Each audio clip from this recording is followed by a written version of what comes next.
Joe, thank you. Organizations across South Florida feeding in need, providing food to furloughed workers and their families. The Night Team's Walter Morris is here joining us with that. Walter?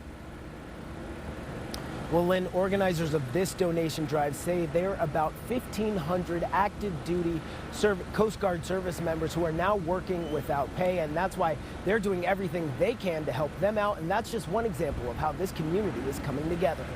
Let's make a chain real quick. Chain. Help is on the way. 7 News cameras rolling as the donations rolled in for local Coast Guard families hit hard by the government shutdown.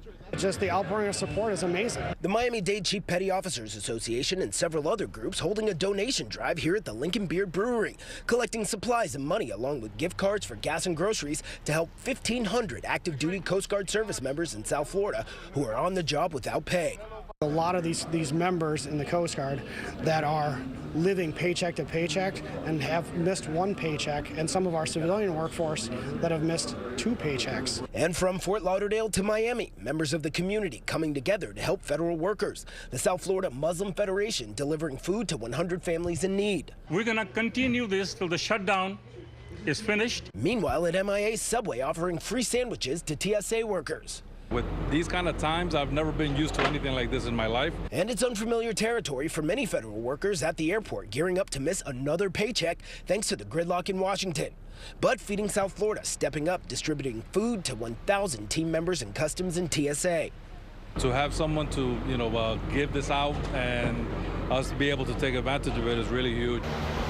Groceries lined up for federal prison employees in Miami. Feeding South Florida also joining forces with the union to help those officers who are already stretched thin. Exhausted, working 8, 10, and 12-hour shifts, and we're getting to the point that we have no monetary means to getting to work, and it's becoming real difficult for the staff. And while Feeding South Florida continues helping those federal employees, officials say there may be another food crisis if the government doesn't reopen soon.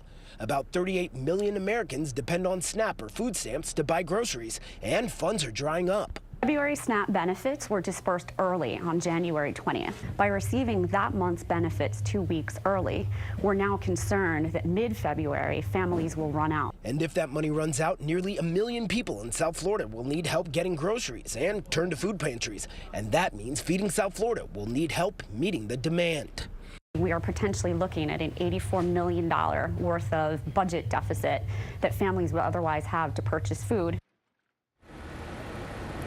And so if you would like to get involved, we have more information about how you can donate to Feeding South Florida on our website. Just visit WSVN.com. Live in Southwest Miami-Dade, Walter Morris, 7 News.